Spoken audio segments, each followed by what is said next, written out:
Are you going to put the presentation? Okay, yes. So you can go to the next slide right away.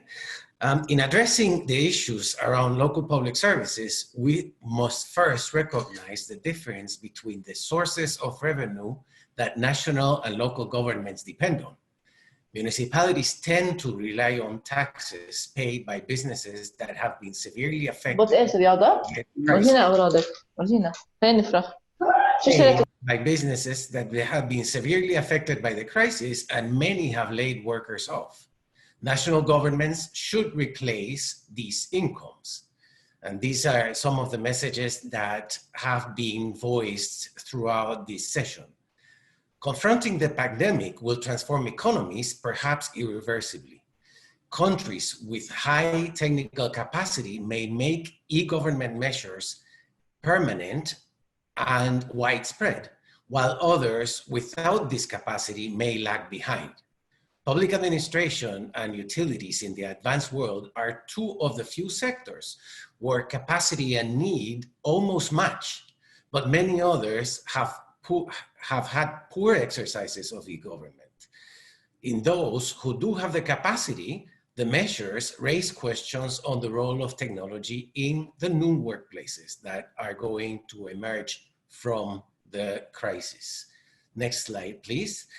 Municipalities employ many health workers and other first responders who cannot abandon their work, but they should also not be forced to engage in excessive risks either.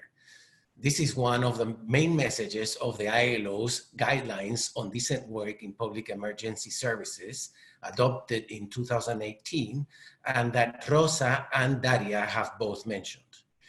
These contain proposals for action to provide employment stability, workplace safety, health guarantees, and social protection to public emergency service workers, including volunteer workers, so they can dedicate all their energies to protecting communities.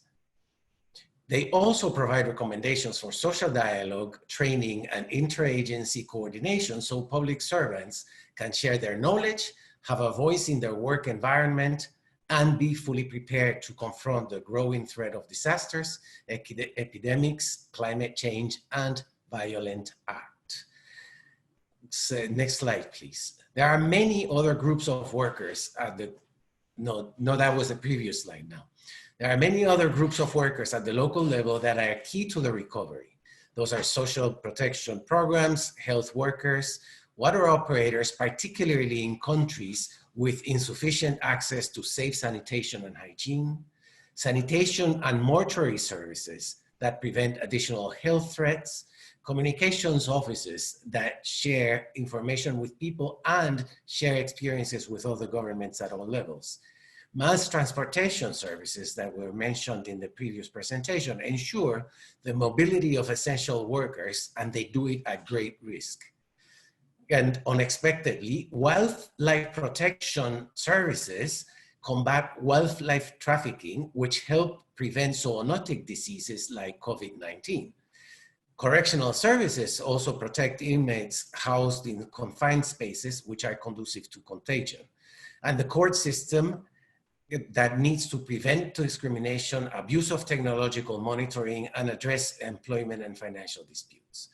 Underlying each one, not yet, of these public services are public servants of all levels of hierarchy, and their knowledge and the reality on the ground is essential to build the expertise that support local administrations and build the essential trust that we need at this time. For this, local governments should exchange information with the unions and consult them when the changes needed affect their working conditions. These workers must also carry out their tasks without improper external influences. Next slide. There are many ILO instruments that require or propose policy measures that promote a human-centered approach to the current crisis and its recovery. You can see them on the screen.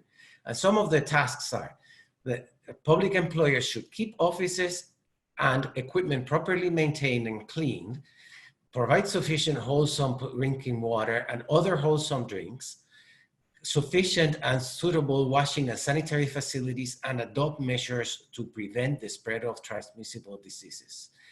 Employers should provide appropriate training in occupational safety and health, ensure that worker representatives receive adequate information, and the organization on measures taken to secure their safety and health. Workers and the work organizations should be consulted and allowed to inquire into OSH issues. Workers must also comply with workplace safety and health requirements. The ILO should also protect the rights at work, safety and health and working conditions of all governments engaged in crisis response, and recognizes the importance of good governance and combating corruption and clientelism in the prevention of of emergencies. The government should adopt measures to protect workers who are more likely to suffer violence and harassment, like health and emergency services, transport and social workers, and those who work in isolations. Issues that affect these workers must be addressed at all levels and through an international integrated approach similar to the one adopted to confront the HIV crisis, adapted to the particularities of COVID. Thank you very much.